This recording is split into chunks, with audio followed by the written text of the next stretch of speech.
നമസ്കാരം. എല്ലാവർക്കും എൻ്റെ ചാനലിലെ പുതിയൊരു വീഡിയോയിലേക്ക് സ്വാഗതം. എൻ്റെ സൗണ്ടിനൊക്കെ ചെറിയൊരു ചേഞ്ച് കാണും. എനിക്ക് നല്ല ഒരു പനിയൊക്കെ ആയിട്ടിരിക്കുവാണ്. മോനായിരുന്നു പനി, ഇപ്പോൾ അവന് കുറഞ്ഞിട്ട് എനിക്ക് പനിയായി. സൗണ്ടൊക്കെ അടച്ചിരിക്കുകയാണ്. അപ്പോൾ നമ്മൾ 2-3 ദിവസമായല്ലോ വീഡിയോസൊക്കെ ഇട്ടിട്ട്. അതിനു മുമ്പേ ഷോർട്ടൊക്കെ ഇട്ടിട്ടുണ്ടായിരുന്നു. എനിക്ക് ചാനലിൽ 5000 സബ്സ്ക്രൈബേഴ്സായി. വളരെ ഭയങ്കര സന്തോഷത്തിലായിരുന്നു ഞാൻ. 5000 സബ്സ്ക്രൈബേഴ്സ്, നിങ്ങളുടെ എല്ലാവരുടെയും സപ്പോർട്ട് ഒന്നുകൊണ്ട് മാത്രമാണ് എനിക്ക് ഇത്രയും കുറഞ്ഞ സമയത്തിനുള്ളിൽ ഇത്ര നല്ലൊരു അച്ചീവ്മെൻറ്റിലോട്ട് ഞാൻ എത്തിയത്. അപ്പം അതിനെല്ലാവർക്കും എൻ്റെ ബിഗ് താങ്ക്സ്. പിന്നെ ഒരുപാട് പേര് എൻ്റെ അടുത്ത് ഒരുപാട് വീഡിയോ സജഷൻസ് വരുന്നുണ്ട്.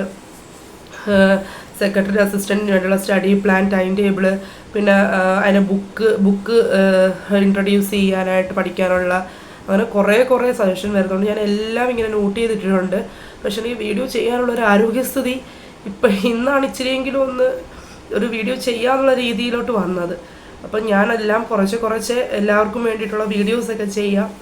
അപ്പം ഇന്ന് ഞാൻ പെട്ടെന്ന് വന്നതെന്ന് വെച്ചാൽ എൻ്റെ മനസ്സെനിക്ക് വളരെ ഒരു വിഷമത്തിലോട്ടൊക്കെ പോകുന്ന, വിഷമമെന്ന് വെച്ച് കഴിഞ്ഞാൽ എപ്പോഴും വിഷമമുണ്ട്. എൻ്റെ ബാക്കിയുള്ള കാര്യങ്ങളുമൊക്കെ ആയിട്ട് മേക്കപ്പ് ചെയ്ത് പൊയ്ക്കൊണ്ടിരിക്കുകയാണ്.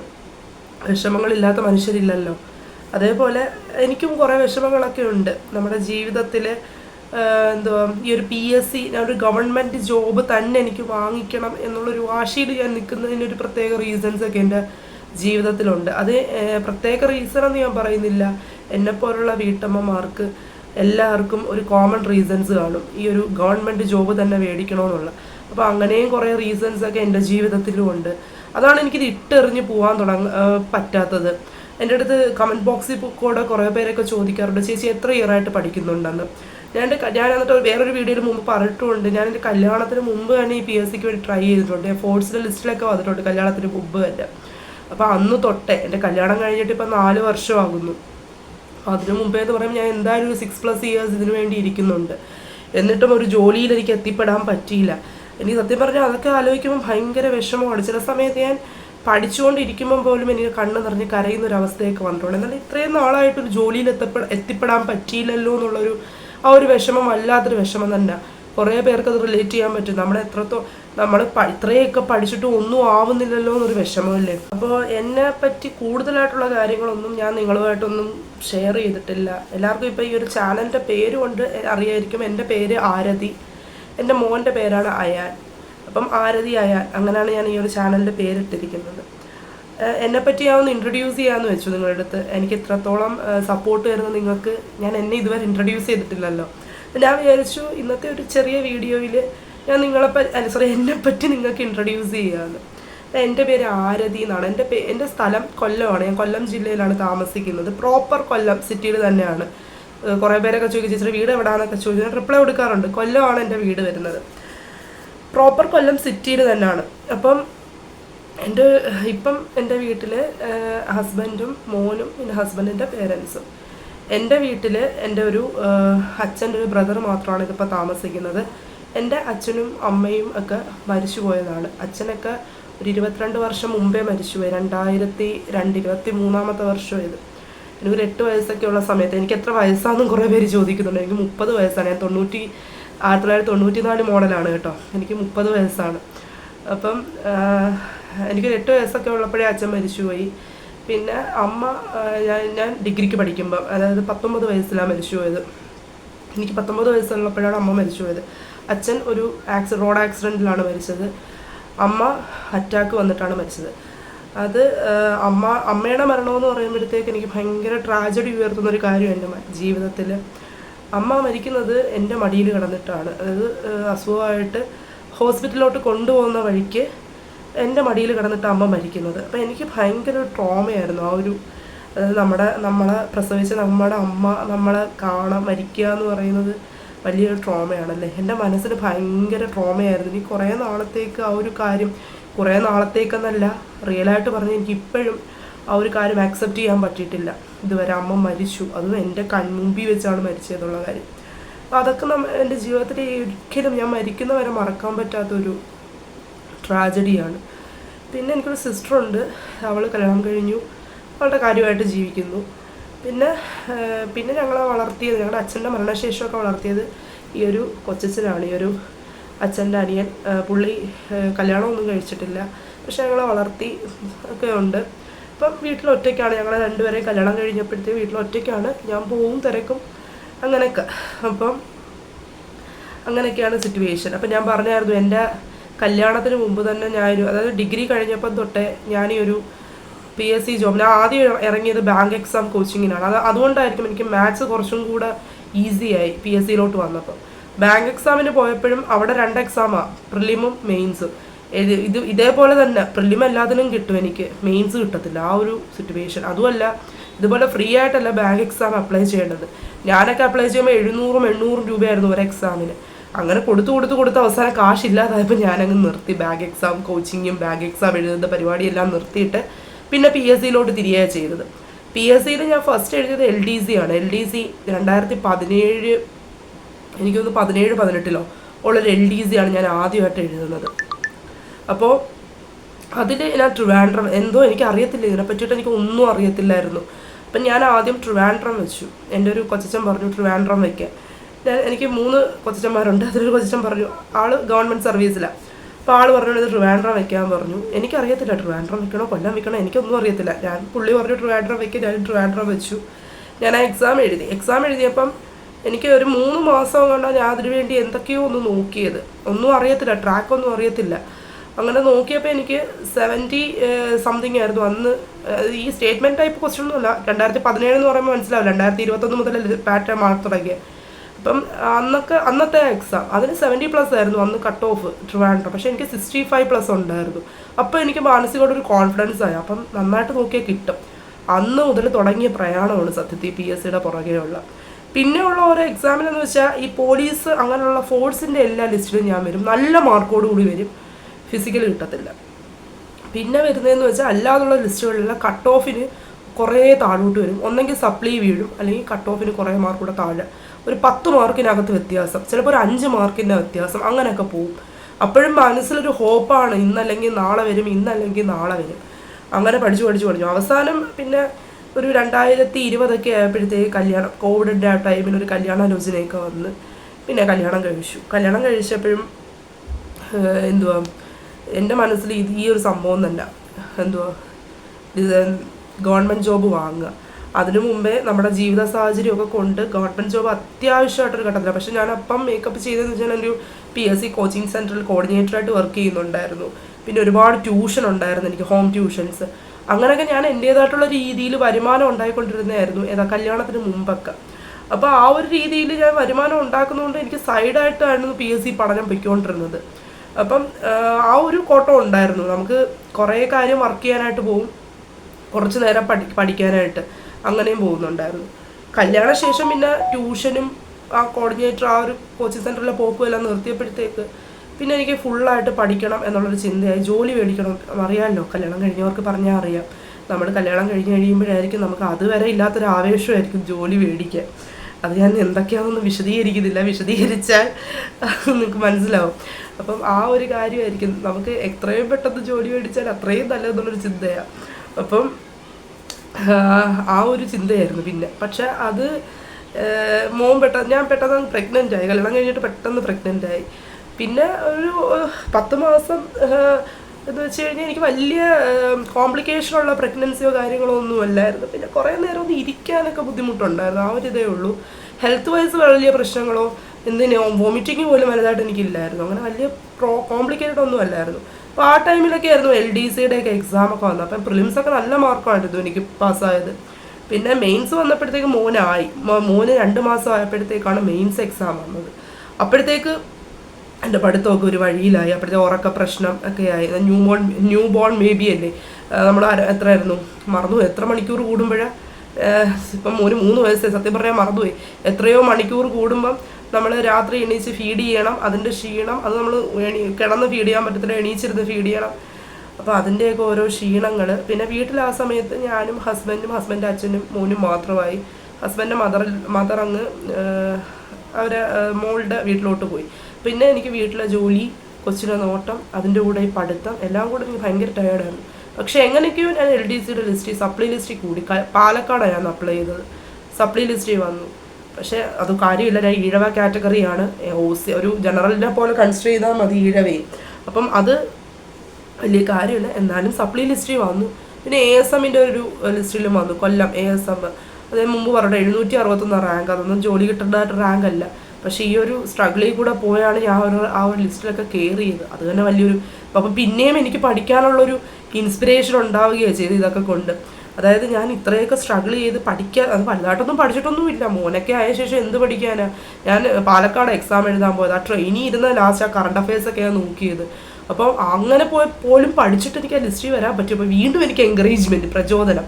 ഇനിയും നന്നായിട്ട് പഠിച്ച്, കുറച്ചുകൂടെ നന്നായിട്ട് പഠിച്ചാൽ അടുത്ത ലിസ്റ്റിൽ വരാം. പിന്നെ അങ്ങോട്ട് ഈ ഒരു ഫീൽഡിൽ നിന്ന് എനിക്ക് ഇറങ്ങിപ്പോകാൻ പറ്റുന്നില്ല. സത്യം പറഞ്ഞാൽ എനിക്ക് വേണമെന്നുള്ളൊരു വാശിയാണ്. അതായത് എനിക്ക് നമ്മളൊക്കെ തരത്തില്ല എന്ന് പറഞ്ഞിരിക്കുമ്പോൾ നമുക്ക് പിടിച്ചു മേടിക്കാനുള്ളൊരു വാശിയില്ല. ആ ഒരു വാശിയാണ് സത്യം പറഞ്ഞാൽ എനിക്ക് ഗവൺമെൻറ് ജോബിനോട്. എനിക്ക് വേണം, അതും കൊണ്ടേ ഞാൻ പോകൂ എന്നുള്ളൊരു ചിന്തയാണ്. അതാണ് ഞാൻ ഇത്രയും വർഷങ്ങളായിട്ടും ഇത് വിടാതെ കൂടിയേക്കുന്നത്. പക്ഷെ അതിൻ്റെ ഇടയിൽ കൂടെ എനിക്ക് മോനായ ഒരു 2 വർഷം വേറെ എനിക്ക് അതർ സോഴ്സ്, ഓൺലി ഏട്ടൻ്റെ വരുമാനം മാത്രമേ ഉള്ളായിരുന്നു. പക്ഷെ ഇപ്പം ഞാൻ അതൊന്ന് മേക്കപ്പ് ചെയ്യാനായിട്ട്, അതായത് ഇങ്ങനെ ജോലിയില്ലാതെ 30 വയസ്സായി ജോലിയില്ലാതെ ഇങ്ങനെ ഇരിക്കുക, നമ്മുടെ ഒരു കുഞ്ഞും കൂടെ ആകുമ്പോഴത്തേക്ക് നമ്മുടെ ഫാമിലിയിൽ ബഡ്ജറ്റൊന്നും ക്ലിയർ ആയിട്ട് പോകത്തില്ല. അപ്പോഴാണ് ഞാൻ ഈ ഓൺലൈൻ ട്യൂഷൻ എന്ന് പറയുന്ന ഒരു മേഖലയിലോട്ട് അങ്ങ് തിരിഞ്ഞത്. ഓൺലൈൻ ട്യൂഷൻ മേഖലയിലോട്ട് തിരിഞ്ഞപ്പോഴത്തേക്ക് എൻ്റെ കൂടെ ദൈവം ഉണ്ടായിരുന്നു. ആ ഒരു കാര്യം ഞാൻ ചൂസ് ചെയ്തപ്പോഴത്തേക്ക് എനിക്ക് പെട്ടെന്ന് തന്നെ ഒരുപാട് സ്റ്റുഡൻസിനെ കിട്ടി. നല്ല ഒരു അത്യാവശ്യം ഞങ്ങൾക്ക് ഒരുപാട് സേവ് ചെയ്യാനുള്ള മടിയോ കാര്യങ്ങളോ അല്ല. എന്നാൽ ഞങ്ങൾക്ക് മേക്കപ്പ് ചെയ്ത് കൊണ്ടുപോകാൻ, ഇപ്പോൾ ഏട്ടന് സാലറി കുറച്ച് ലേറ്റ് ആയാലും എൻ്റെ ഒരു ഏണിങ് കൊണ്ട് ഞങ്ങൾക്ക് പിടിച്ചു നിൽക്കാമെന്നുള്ളൊരു സ്ഥിതിയായി. സേവിങ്ങോ കാര്യങ്ങളോ ഒന്നുമില്ല, പക്ഷെ ഞങ്ങൾക്ക് പിടിച്ചു നിൽക്കാൻ പറ്റി. അപ്പം എനിക്ക് ആ ഒരു കാര്യത്തിൽ ഏട്ടനെ ഹെൽപ്പ് ചെയ്യാൻ പറ്റി ഓൺലൈൻ ട്യൂഷൻസും ഉണ്ട്. അപ്പം അങ്ങനെ ഞാൻ പൈസ എനിക്ക് ഉണ്ടാക്കാനുള്ളൊരു മാർഗം കണ്ടെത്തിയത് കൊണ്ട് എനിക്ക് ഒന്നുകൂടി ഈ ഒരു PSC മേഖല ഉറച്ചിരിക്കാനായി. അതിനിടയ്ക്ക് എനിക്ക് ഭയങ്കര ഒരു ഫ്രസ്ട്രേഷൻ മോഡിലോട്ടൊക്കെ ആകുമ്പോൾ എനിക്കൊരു ജോലി വേണം എന്ന് വെച്ചാൽ നമ്മൾ അത്രത്തോളം സാമ്പത്തികമായിട്ട് ബുദ്ധിമുട്ടി. ഞാൻ ഈ ഓൺലൈൻ ട്യൂഷൻ തിരഞ്ഞെടുക്കുന്നതിന് മുമ്പുള്ളൊരു കാര്യമാണ് പറയുന്നത്. പുറത്ത് പോയി എന്തെങ്കിലും 10,000 രൂപയ്ക്കെങ്കിലും സാലറി കിട്ടുന്നൊരു ജോലി ചെയ്യണം, അങ്ങനെയൊക്കെയുള്ളൊരു സ്ഥിതിയിലായി. അപ്പം അതിനിടയിലാണ് എനിക്ക് വീട്ടിൽ അപ്പം മോനുള്ളത് കൊണ്ട് നമുക്കങ്ങനെ എടുത്തോ പിടിച്ചോ എന്നും പറഞ്ഞ് പോകാനും പറ്റത്തില്ല. അതിനിടയ്ക്ക് പല ഇൻസ്റ്റിറ്റ്യൂഷനുകളിൽ ഞാൻ പോയിട്ടുണ്ട് ഇൻ്റർവ്യൂവിനും ടെസ്റ്റിനും. അതായത് PSC ഇൻസ്റ്റിറ്റ്യൂഷനിൽ തന്നെ, അതിൽ തന്നെ ഒരു പ്രമുഖ, ഇപ്പോഴത്തെ ഞാൻ എൻ്റെ പേര് പറയുന്നില്ല, ഒരു പ്രമുഖ ഒരു ഓൺലൈൻ പ്ലാറ്റ്ഫോം, അവരുടെ റിസർച്ച് അസിസ്റ്റൻ്റ് എന്ന് പറയുന്ന ഒരു പോസ്റ്റിലോട്ട് വരാൻ എനിക്ക് അതിന് ആദ്യം എക്സാം ആയിരുന്നു, പിന്നെ അത് ഇൻ്റർവ്യൂ ആയിരുന്നു. ആ എക്സാമിൽ അവിടുത്തെ ആ ഒരു ഇൻ്റർവ്യൂവിൽ സാറ് പറഞ്ഞതനുസരിച്ച് ആ ഒരു റിസർച്ച് അസിസ്റ്റൻ്റ് എക്സാം എഴുതാൻ വന്നതിൽ ഏറ്റവും ടോപ്പ് മാർക്ക് എനിക്കായിരുന്നു. പക്ഷെ ഇൻ്റർവ്യൂവും കഴിഞ്ഞു. പക്ഷെ അവനെ കറണ്ട് അഫയേഴ്സിൻ്റെ റിസർച്ച് അസിസ്റ്റൻ്റായിട്ട് എന്നെ വിളിക്കുകയും ചെയ്തു. പക്ഷേ എനിക്ക് അവിടെ പോയി വർക്ക് ചെയ്യാവുന്ന ആ ടൈമിങ് ഇഷ്യൂ കാരണം, അതായത് തിരുവനന്തപുരത്ത് പോകണം, അപ്പോൾ ആ ടൈമിങ് ഇഷ്യൂ കാരണം എനിക്ക് മോനുള്ളത് കൊണ്ടും അതും റിജക്റ്റ് ചെയ്യേണ്ടി വന്നു. അപ്പം നല്ലൊരു സാലറി പാക്കേജൊക്കെ ആയിരുന്നു. അപ്പോൾ അതൊക്കെ എന്നെ മാനസികമായിട്ട് തളർത്തി. അപ്പോഴാണ് പിന്നെ ഈ ഓൺലൈൻ ട്യൂഷൻ എന്ന് പറഞ്ഞൊരു മറുമരുന്ന് ഞാൻ കണ്ടുപിടിച്ചത്. അപ്പോൾ അങ്ങനെ ഞാനിപ്പോൾ ഇതിൽ ഹാപ്പിയാണ്. ഏകദേശം ഇപ്പം യൂട്യൂബ് ചാനൽ നിങ്ങളെ എല്ലാവരുടെയും സപ്പോർട്ട് കൊണ്ട് അതും മോണിറ്റൈസ്ഡായി. അപ്പോൾ അതിൽ നിന്നും ചെറിയൊരു വരുമാനം ഞാൻ പ്രതീക്ഷിക്കുന്നു ഭാവിയിൽ. അപ്പം അതൊക്കെ കൊണ്ട് ഒരു ജോബ് നേടുന്നത് വരെ മെയിൻറ്റെയിൻ ചെയ്ത് പോകാനുള്ള ഒരു പിടിവള്ളി പോലെയാണ് ഞാൻ ഇതൊക്കെ കാണുന്നത്. പക്ഷെ അതിനിടയ്ക്ക് ഇപ്പം കല്യാണത്തിന് മുമ്പായാലും കല്യാണത്തിന് ശേഷമായാലും ഒരുപാട് ട്രാജഡീസ് എൻ്റെ ലൈഫിൽ സംഭവിച്ചിട്ടുണ്ട്. ഇപ്പം ഞാൻ നേരത്തെ പറഞ്ഞ പോലെ അമ്മയുടെ അങ്ങനത്തെ ഉള്ളൊരു മരണം, എൻ്റെ മുൻപിലുള്ളൊരു മരണം എന്നെ ഏറ്റവും കൂടുതൽ ഇപ്പോഴും എന്നെ മാനസികമായിട്ട് ആലോചിക്കും തോറും, ഞാൻ ആലോചിക്കാൻ ശ്രമിക്കാറില്ല, പക്ഷെ നമ്മൾ എത്രത്തോളം മറക്കാൻ പറ്റും. അങ്ങനെ ആലോചിക്കുമ്പോഴും എൻ്റെ മനസ്സിനെ ഇപ്പോഴും ബാധിക്കുന്നൊരു സംഭവം അത്. പിന്നെ കല്യാണശേഷം ഉണ്ടായ, ഏട്ടൻ്റെ കാര്യമല്ല പറയുന്നത്, കല്യാണശേഷം ഉണ്ടായ കുറച്ച് ഇഷ്യൂസ്, അതെല്ലാം എന്നെ മാനസികമായിട്ട് ഒരുപാട് നമ്മളെ മെൻ്റലി ബ്രോക്കൺ ആക്കിയിട്ടുണ്ട്, ഒരുപാട് തകർത്തിട്ടുണ്ട് എന്നെ. അപ്പം എനിക്കറിയത്തില്ല, എനിക്ക് ചില സമയത്ത് എന്നെക്കുറിച്ച് ആലോചിക്കുമ്പം വലിയൊരു അഭിമാനം തോന്നാറുണ്ട്. കാര്യമെന്ന് വെച്ചാൽ ഇത്രത്തോളമൊക്കെ ഞാൻ തകർന്നു പോയിട്ടും അതിൽ നിന്ന് ഒരു ഫിനിക്സ് പക്ഷിയെ പോലെ ഞാൻ ഉയർന്നു വന്നില്ലേ എന്ന് ആലോചിക്കും. ഇപ്പം എനിക്കിത് പറയുമ്പം തന്നെ എൻ്റെ കണ്ണ് നിറയുന്നുണ്ട്. അല്ലെങ്കിൽ നിങ്ങളോട് അങ്ങ് എല്ലാം ഓപ്പൺ അപ്പായിട്ട് അതൊരു പബ്ലിക് പ്ലാറ്റ്ഫോമാണ്.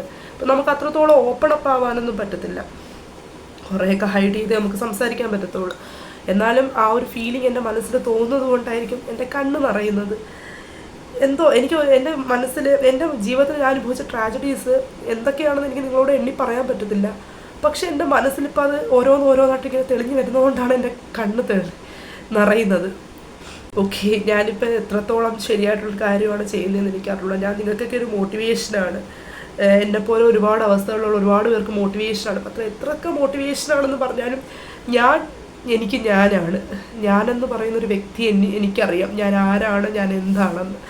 അപ്പം ആ ഒരു സിറ്റുവേഷൻ എനിക്കിപ്പം കറൻറ്റ്ലി ഈ ഒരു PSC എന്ന് പറയുന്ന ആ ഒരു ഇപ്പം എൻ്റെ അടുത്ത് ഒരുപാട് പേര് ചോദിച്ചിട്ടുണ്ട്, വേറെ ഏതെങ്കിലും നോക്കിക്കൂടെ PSC എന്നും പറഞ്ഞിരിക്കാതെ. ഓക്കെ, നോക്കാം. ഞാൻ BCom ക്വാളിഫിക്കേഷൻ, എനിക്ക് അക്കൗണ്ടൻ്റ് എന്ന് പറയുന്ന ഒരു മേഖലയിലോട്ട് വളരെ മുമ്പേ ഞാൻ ശ്രമിച്ചിരുന്നെങ്കിൽ എനിക്ക് പോകാമായിരുന്നു. അങ്ങനെ എനിക്ക് പറ്റിയ വേറെ ഏതെങ്കിലുമൊക്കെ മേഖലകളിലോട്ട് എനിക്ക് തിരിയായിരുന്നു. പക്ഷെ എനിക്കൊരു ഗവൺമെൻറ് ജോബ് വേണമെന്നുള്ളത് എൻ്റെ ഒരു വാശിയെന്ന് വെച്ചാൽ എനിക്കത് വേണം. അതായത് എന്നെക്കൊണ്ടത് നടക്കത്തില്ല, അല്ലെങ്കിൽ എനിക്കത് കിട്ടത്തില്ല എന്ന് പ്രതീക്ഷിക്കുന്നവരുടെ മുമ്പിൽ എനിക്കത് വേണം, എനിക്കത് കിട്ടി കാണിച്ചു കൊടുക്കണം. ആ ഒരു ചില വാശികളൊക്കെ നല്ലതാണ്. പിന്നെ വേറൊരു കാര്യമെന്ന് വെച്ചാൽ എനിക്ക് നാളെ എന്തെങ്കിലും ഒന്ന് സംഭവിച്ചു പോയാൽ എൻ്റെ ഏട്ടനും എൻ്റെ കുഞ്ഞിനും എൻ്റെ ഈ ജോബ് കൊണ്ടൊരു, അല്ലെങ്കിൽ എനിക്കുള്ള ഈ ഒരു ജോബ്, അതൊരു പ്രൈവറ്റ് മേഖലയിലാണ് ഞാൻ വർക്ക് ചെയ്യുന്നതെങ്കിൽ അവർക്ക് ആ ഒരു ജോബ് കൊണ്ടൊരു പ്രയോജനവും കിട്ടത്തില്ല. പക്ഷേ ഭാവിയിൽ മനുഷ്യൻ്റെ കാര്യം അങ്ങനെ സംഭവിക്കണമെന്നല്ല ഞാൻ പറയുന്നത്. എനിക്ക് എന്തെങ്കിലും ഒന്ന് സംഭവിച്ചാൽ എൻ്റെ ഏട്ടനും എൻ്റെ മോനും ആ ഒരു ജോബ് കിട്ടും. അപ്പം അവർക്ക് അതൊരു സെക്യൂർഡ് ആവും. മനസ്സിലാവുന്നില്ലേ? അപ്പം ആ ഒരു രീതിയിലൊക്കെയാണ് ഞാൻ ചിന്തിച്ച് വെച്ചേക്കുന്നത്. അപ്പം അതിനൊക്കെ എനിക്ക് ഒരു ഗവൺമെൻറ് ജോബ് തന്നെ വേണം. പിന്നെ എനിക്കൊരു ഫാമിലിയിലൊരു അക്സെപ്റ്റൻസ് കിട്ടാൻ, ഫാമിലിയുടെ അക്സെപ്റ്റൻസും ഞാൻ ഒന്നിനും കൊള്ളാത്തവളല്ല എന്ന് തെളിയിക്കാൻ, ഇതിനൊക്കെ എനിക്കൊരു ഗവൺമെൻറ് ജോബ് മസ്റ്റാണ്. പിന്നെ എന്നെ ഒരുപാട് പേര് റിജക്റ്റ് ചെയ്തിട്ടുണ്ട്. റിജക്റ്റ് ചെയ്തെന്ന് വെച്ച് കഴിഞ്ഞാൽ ഈ PSC മേഖലകളിൽ തന്നെ ഞാൻ ഒരുപാട് ശ്രമിച്ചിട്ടുണ്ട് കേട്ടോ. ഈ ഒരു ജോബിന് വേണ്ടിയിട്ട് ശ്രമിക്കുമ്പോഴത്തേക്കൊക്കെ ആളുകളൊരു ട്രയൽ എടുക്കാൻ പോലും റെഡിയാവാതെ എന്നെ റിജക്റ്റ് ചെയ്തവരുണ്ട്. അല്ലെങ്കിൽ ഒന്ന് ക്ലാസ് എടുത്ത് കാണിക്കൂ എന്ന് പോലും പറയുന്നില്ല, അല്ലാതെയാണ് എന്നെ എല്ലാവരും റിജക്റ്റ് ചെയ്തിരിക്കുന്നത്. അപ്പം അങ്ങനെയൊക്കെ വന്നപ്പോഴത്തേക്ക് എനിക്ക് ഭയങ്കര വാശിയാണ്. അങ്ങനെ ഞാൻ സ്റ്റാർട്ട് ചെയ്ത് അപ്പോഴാണ് എനിക്ക് യൂട്യൂബ് ചാനലിൽ കൂടി ഇങ്ങനൊരു യൂട്യൂബ് ചാനൽ തുടങ്ങാനുള്ള ഒരു പ്രചോദനം കിട്ടിയത്. അപ്പം ഞാൻ നേരിട്ട് ഓരോ ബാഡായിട്ടുള്ള കാര്യങ്ങളിൽ നിന്നാണ് എനിക്ക് പുതിയൊരു കാര്യം തുടങ്ങാനുള്ള ഒരു പ്രചോദനം കിട്ടിയത്. അപ്പം നിങ്ങളും നമുക്ക് എന്തെങ്കിലുമൊക്കെ തിരിച്ചടികൾ കിട്ടിയാൽ നമ്മൾ അതിൽ നിന്ന് ഉയർത്തെഴുന്നേൽക്കണം. അതിൻ്റെ മറുപടിയായിട്ട് നമുക്ക് എന്ത് കൊടുക്കാൻ പറ്റും എന്ന് നമ്മൾ നോക്കണം. ഞാൻ ഇതുവരെ അങ്ങനെയുള്ള കാര്യങ്ങളാണ് ചെയ്തിരിക്കുന്നത്. ഇപ്പം എന്നെ ഒരുപാട് PSC കോച്ചിങ് ഇൻസ്റ്റിറ്റ്യൂട്ടുകളിൽ പഠിപ്പിക്കാനായിട്ട് ശ്രമിച്ചിട്ടുണ്ട്. ആരും എൻ്റെ ഒരു ട്രയലിന് പോലും വിളിച്ചിട്ടില്ല. അപ്പം അങ്ങനെ വന്നപ്പോഴത്താണ് എനിക്കിങ്ങനെ ഒരു യൂട്യൂബ് ചാനൽ തുടങ്ങാമെന്ന് വിചാരിച്ചത്. ആ യൂട്യൂബ് ചാനൽ തുടങ്ങുമ്പോൾ നിങ്ങളുടെ എല്ലാ സപ്പോർട്ടോട് കൂടി ഇന്ന് ഞാൻ 5000+ സബ്സ്ക്രൈബേഴ്സ് എത്തി നിൽക്കുക. അപ്പം എനിക്കിപ്പോൾ ഒരു ക്ലാസ് എടുക്കാനുള്ളൊരു പ്ലാറ്റ്ഫോമായിട്ടും കൂടി ഞാൻ ഇത് യൂസ് ചെയ്യും. അപ്പം അങ്ങനെ എനിക്കത് ഒരു മറുപടിയായി. പിന്നെ ഞാൻ ഗവൺമെൻറ് ജോബ് ആഗ്രഹിക്കുന്നൊരു പ്രധാന റീസൺ എന്ന് വെച്ചാൽ വീടാണ് ഒരു പ്രധാന റീസൺ. വീടിനെ പറ്റി പറയുവാണെങ്കിൽ എൻ്റെ സ്വന്തം, അതായത് ഞാൻ ജനിച്ചു വളർന്ന വീടെന്ന് വെച്ച് കഴിഞ്ഞാൽ ഒരു ഷെയർ പോകുന്ന വീട്, അതായത് ഈ കുടുംബ വീടാണ്. അപ്പം ഓഹരിയാണ്, എല്ലാവർക്കും ഓഹരിയാണ്. അപ്പോൾ കുഞ്ഞിലോട്ടേ ഞാൻ എല്ലാവരും അതിനകത്ത് അവകാശം പറഞ്ഞ അടിയും പിടിയും വഴക്കും ഒക്കെ കണ്ടാണ്. ഇപ്പോഴും അതിൻ്റെ പേരിൽ തർക്കങ്ങളൊക്കെ നടന്നുകൊണ്ടിരിക്കുക. അപ്പം അങ്ങനെയാണ് ഞാൻ ജീവിച്ചു കൊണ്ട് വരുന്നത്. നമുക്കൊന്നും അവകാശമില്ല എന്നുള്ള രീതിയിലൊക്കെയുള്ള ടോക്കും ഒക്കെ ഒരുപാട് കേട്ടും കണ്ടുമാണ് ഞാൻ വളർന്നു വന്നിട്ടുള്ളത്.